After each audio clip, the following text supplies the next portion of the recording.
Allô? Bonsoir Christelle, comment tu vas? Bon. Bonsoir Magique, je vais bien et toi-même. Ça va Bonsoir à tous les super. auditeurs de la voix du Golfe. Voilà, comment était la semaine chez toi?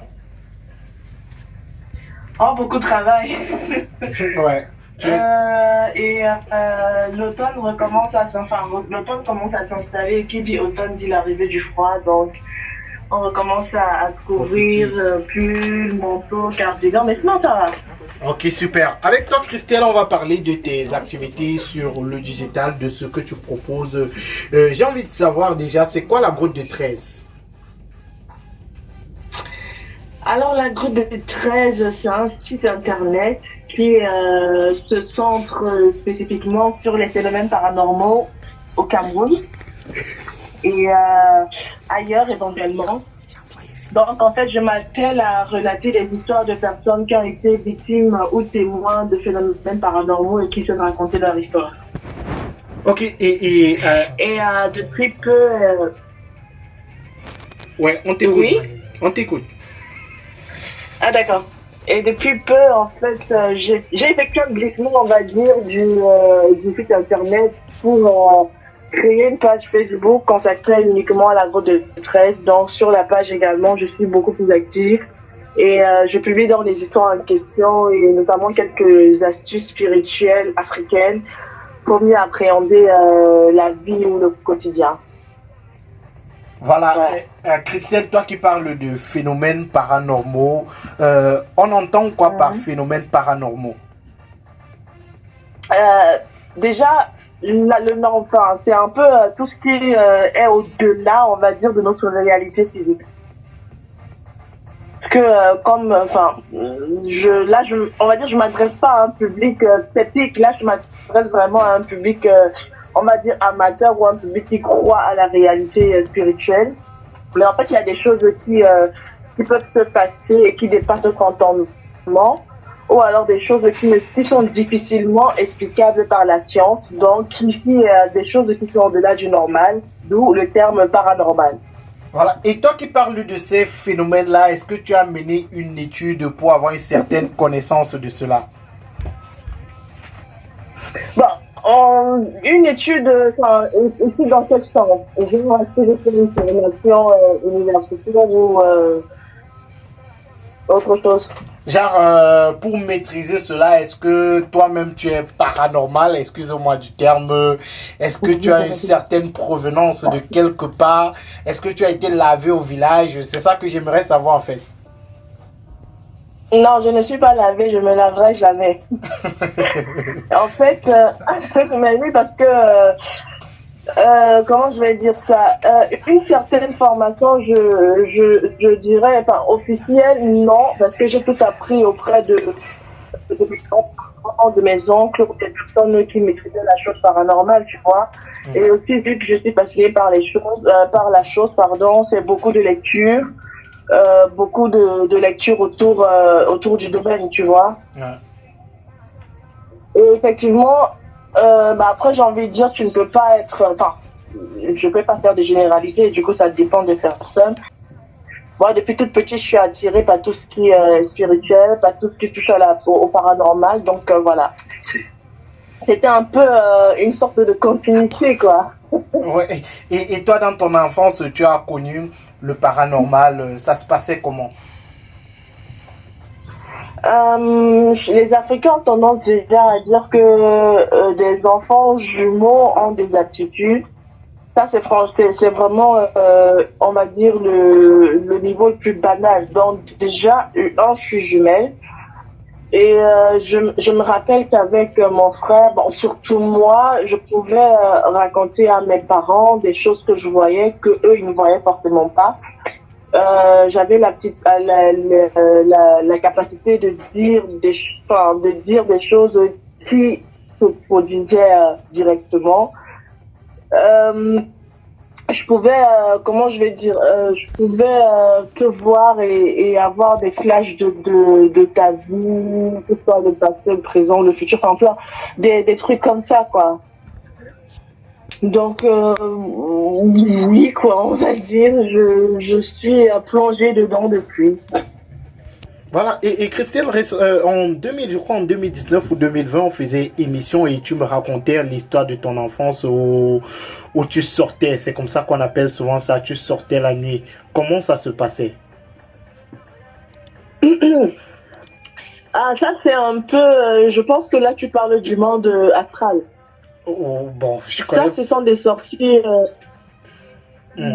enfin, c'est des sorties hors du corps. C'est la capacité qu'a ton esprit, du coup, de pouvoir se dissocier de ton corps et aller faire sa vie tranquillement. Il y a d'autres personnes qui maîtrisent le truc, d'autres personnes qui ne le maîtrisent pas. Ou alors d'autres personnes qui sont entre les deux. Parfois, ils peuvent maîtriser le truc, parfois pas. Moi, ça m'arrivait de faire des sorties, mais je t'avoue que quand j'ai commencé à faire ça, je savais pas vraiment ce que c'était. Du coup, j'ai envie de dire merci à moi-même parce que je me suis documentée sur la chose, que ce soit auprès entre guillemets, des anciens ou auprès de mes lectures. J'ai pu, en fait, assimiler la chose. Mais effectivement, oui, ça n'arrive plus vraiment en ce moment parce que j'ai pu contrôler le truc. Mais oui, tu as raison. Quand j'étais plus jeune, je faisais des sorties hors du corps. J'ai appris que j'étais une âme réincarnée. J'ai pu comprendre que j'ai des capacités spirituelles. Enfin, oui, quoi. C'était un long cheminement et jusqu'à aujourd'hui, je découvre et j'apprends, quoi. Oui, bonsoir, madame. Cobra, salut. Oui. S'il vous plaît, je disais que... Bonsoir, Cobra. Oui, merci. Je disais que j'ai remarqué que vous faites parler au passé. Est-ce que vous avez perdu vos dons en grandissant ou bien... Non, je parlais de comment j'ai fait en fait pour arriver au paranormal et le chemin que j'ai parcouru. Mais sinon, non, on perd jamais ça. Hein. C'est toujours là. Bon, disons, bon, ok. Moi, je suis un peu sceptique par rapport à cette histoire. Donc, je suis catégoriquement contre le fait que ça peut exister. Je doute, en fait. Même pas que je doute, je suis sûr que c'est carrément un blasphème. Que le paranormal n'existe pas. Le paranormal n'existe pas. Ok. Bon, en fait, ce que l'on voudrait là maintenant, c'est une sorte de preuve. Mais écoute, Cobra, c'est ton avis, tu as le droit de ne pas y croire, hein, c'est ton avis et je le respecte totalement. Hein. Oui, d'accord. Ce que l'on voudrait maintenant savoir, c'est est-ce que c'est possible de démontrer cela en fait? Non, est-ce qu'on peut te démontrer ça quand tu es chez toi seul? Là, ouais. Tester sur moi. En fait, il veut qu'on démontre que moi, je voulais juste savoir, est-ce que par exemple, vous êtes capable de deviner le nombre que nous sommes ici, là, dans cette pièce, actuellement? Je m'attendais exactement à ce type de questions. Et c'est en fait la plus grande erreur que les sceptiques ou les personnes qui ne comprennent pas forcément ce monde-là posent. D'accord. Comment moi je pourrais savoir à quel nombre je suis Dieu, mon frère. Vous lisez les esprits. C'est pas comme ça que c'est pas comme ça que ça se passe. Tu vois. En fait, c'est comme des visions que tu as et ce n'est pas à prendre à la légère. À partir du moment où certaines personnes me posent des questions pour me tester, oui, ça ne marche pas. Tu comprends un peu ce que je veux dire? Si par exemple les visions arrivent, je pourrais te dire des trucs sur ta vie, tu vois, mais je ne peux pas dire le nombre que vous êtes au studio. Enfin, il faut pas confondre les choses, tu vois. D'accord. Donc ça arrive de façon inopinée en fait. Je ne suis pas omniscient, je n'ai pas comment? Ça arrive de façon inopinée. Ce sont juste des visions. C'est pas des choses que vous pouvez prévoir en fait. Non, justement, les personnes. Peut-être qu'il y a des gens qui font ça, hein, et franchement, moi, je ne sais pas comment ils font, mais moi, je ne fais pas encore les gens là. Ok. Alors, Christelle, j'ai envie de savoir, puisque le mystique est en quelque sorte notre quotidien, d'après certaines personnes, le monde existe sur le plan physique et sur le plan spirituel. Maintenant, est-ce qu'on peut vivre dans la maison? Mais moi, je ne vous entends plus. Ok. Je crois que c'est bon. C'est bon maintenant? Là, c'est bon, j'entends à nouveau. Ok, je disais, certaines personnes pensent que le monde est constitué de la partie physique et de la partie spirituelle. J'aimerais savoir, est-ce qu'il est possible de vivre dans une maison avec un esprit? Bien sûr. À l'instant, vous êtes là, il me posait la question de savoir combien vous êtes. Moi, je suis quand même sûr qu'il y a un esprit avec vous. En fait, ils sont partout. Ah, là, Ils sont partout. là, j'ai Ils déjà sont peur. justement, ils sont omniscients. Là, j'ai déjà peur, Christelle. Ils ne sont qu'énergie en fait. Hmm. Et c'est pas. Justement, j'ai même fait un post sur ma page tout à l'heure en mode est-ce que tu sais qu'il y a un esprit, un fantôme avec toi à l'instant T? Je rigolais, mais en fait, c'est vrai parce que autant le nombre de personnes qui a sur le nombre d'esprits qu'il y a également. Je sais pas si j'ai envie de dire. On vit au milieu d'eux. Et effectivement, il y a un monde physique et un monde spirituel, et ces deux mondes-là se côtoient. Et il y a des gens qui ont la capacité de vivre dans le monde physique, mais de pouvoir, comment je vais dire, communiquer avec le monde spirituel. Je parle des voyants, des marabouts et autres, d'accord, ou des clairvoyants, des clairaudients, enfin des personnes sensibles qui ont la capacité d'accéder à ce monde spirituel. Comme nous, les personnes physiques qui vivons dans ce monde physique-ci, on a la capacité d'accéder à leur monde. Eux aussi, ils ont la capacité d'accéder au nôtre, d'accord. Ouais. Et en fait, ils le font beaucoup plus que nous, parce que pour les esprits qui ont d'abord été des humains, c'est hyper facile pour eux d'accéder à ce monde. Surtout, si je veux encore plus préciser, les esprits qui ne veulent pas partir. Ok. Donc, effectivement, c'est pour répondre à ta question, effectivement, c'est possible de vivre à la maison avec un esprit. Oui, je suis là, j'entends, voilà. Je vous entends parfaitement. Tout à l'heure, tu parlais des esprits qui ne veulent pas partir. Ouais. Voilà, c'est quoi ces esprits? Alors, est-ce que c'est comme dans la série God Whisperer? La série God Whisperer est un peu romancée, mais effectivement, c'est ça. Vous savez, quand il y a des esprits qui avaient auparavant, avant leur mort, ils avaient encore un corps physique, d'accord? J'en parlais même justement dans un de mes directs il y a quelques jours. Et en fait, quand ils meurent, ok, il y a deux choses qui se passent. Soit ils restent ici, soit ils traversent l'autre côté et ils s'en vont, d'accord? Ceux qui restent ici, ce sont des personnes, par exemple, qui ont eu des morts soudaines, d'accord, et qui ont l'impression que leur vie n'était pas achevée et qui refusent leur mort. Parce que comme ici sur Terre, nous les êtres vivants, nous avons le libre arbitre. Même étant mort, on continue de garder notre libre arbitre. Ça veut dire qu'on a le choix, on peut toujours choisir.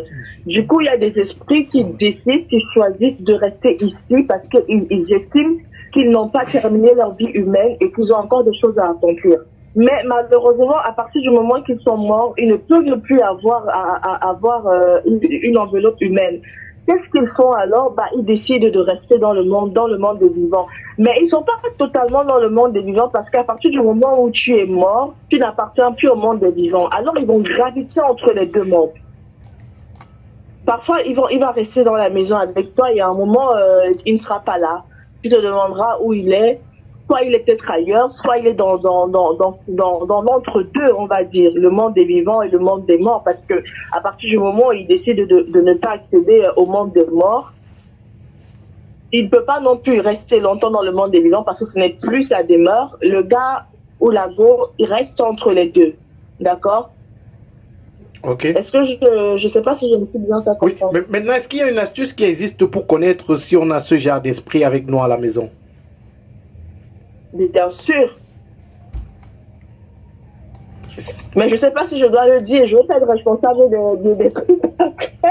On a la radio. Non, mais c'est juste une astuce. Est-ce que ces astuces ont des conséquences déjà? Ah non, voilà. J'adore ce genre de questions parce que il y a plein de personnes qui pensent qu'à partir du moment où tu es dans des trucs comme ça, tu es forcément en train de créer un lien avec le diable ou je sais pas quoi. Non.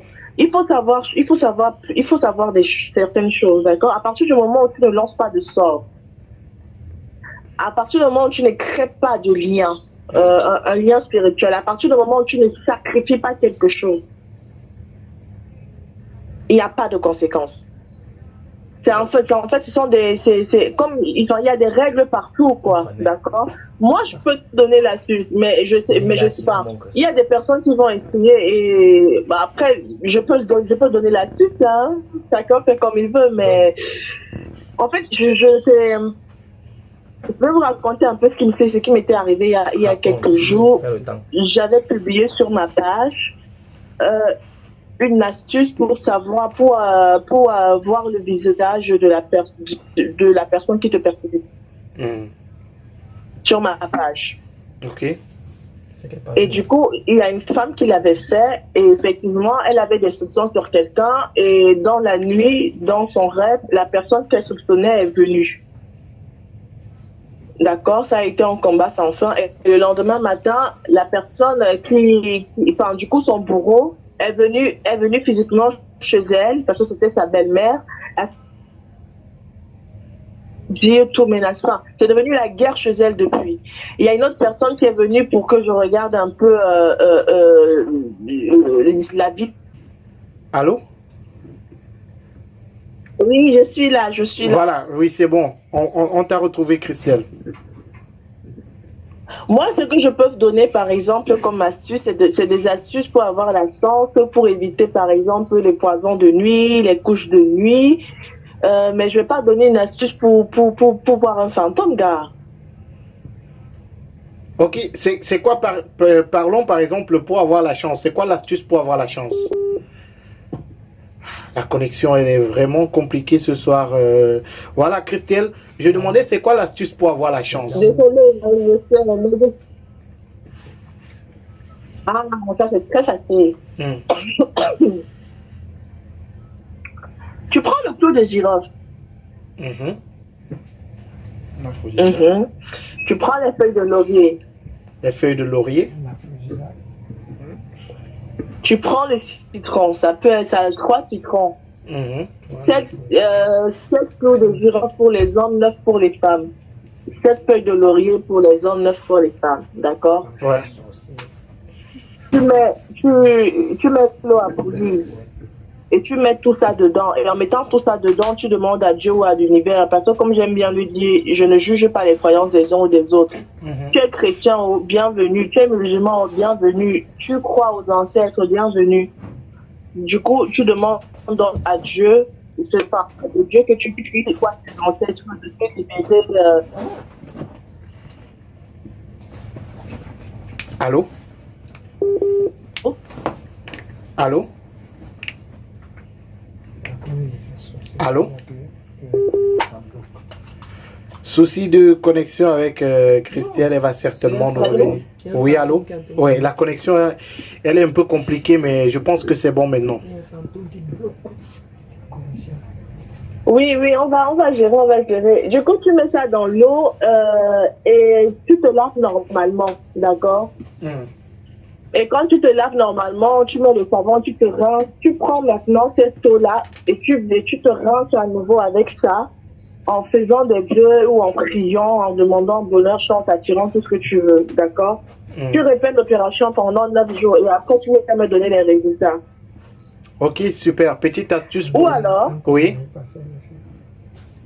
Ou alors il y a autre chose, hein, enfin, je ne sais pas si je vais assez temps.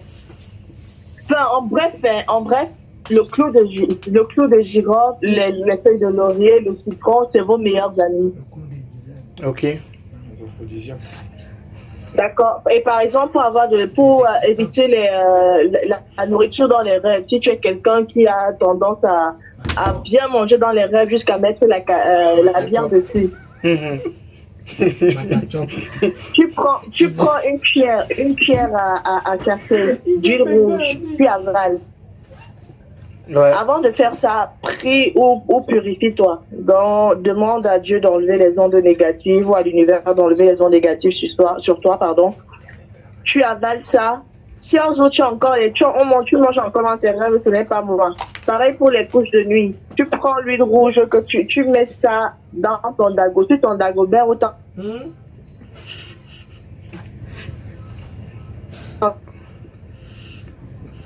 Ça, c'est Ce sont des petits... En fait, ce que je veux dire, c'est que ce sont des petites astuces africaines comme ça que beaucoup ignorent. En fait, tout est dans la nature magique. Bon, Christelle, on a été coupé sur l'astuce pour les couches de nuit. Le réseau. Oh, je disais pour les couches de nuit, c'est pareil. Tu prends l'huile rouge. Oui, une cuillère à café. Non, non, là c'était pour le poison de nuit. Je parle des couches de nuit. Ok, pour les couches de nuit. Je vais parler un peu vulgairement, mais je sais pas trop. Enfin, bref, que tu sois un homme ou une femme, Oui. tu prends l'huile rouge que tu vas mettre sur ton sexe Ok, avant de dormir. ok. Et là, on est sûr qu'on aura plus, on n'en aura plus. Mais déjà, il faut avoir la foi et il faut prier. Parce que, comme je le disais, en fait, tout est dans la nature. Nous, en Afrique, on a tout. Hmm. Mais malheureusement, on est ignorant, on ne sait pas. Bref, s'il y a des personnes qui veulent des astuces, au moment de faire ma pub pour ma page, je vais faire. Ils viennent. Et à chaque, il y a il y a certains jours de la semaine où je demande à ceux qui ont fait les astuces que je donne, qu'est-ce qui a marché, qu'est-ce qui n'a pas marché, et ils donnent le résultat. Vous, les femmes, par exemple, qui êtes célibataires, et pareil pour les hommes, vous êtes prêts à vous caser, vous n'êtes pas des hommes infidèles, vous êtes des femmes sérieuses et tout. Vous aimeriez attirer des hommes ou des femmes sérieuses auprès de vous. Vous prenez le clou de girofle. Vous ouvrez votre lait de toilette, vous mettez les clous de girofle là dans le lait de toilette, vous attendez 3 jours que le clou de girofle pénètre vraiment dans le lait de toilette. Après, vous joignez avec, vous venez me donner les résultats. Ok, merci pour ces astuces. Juste pour Ok, merci.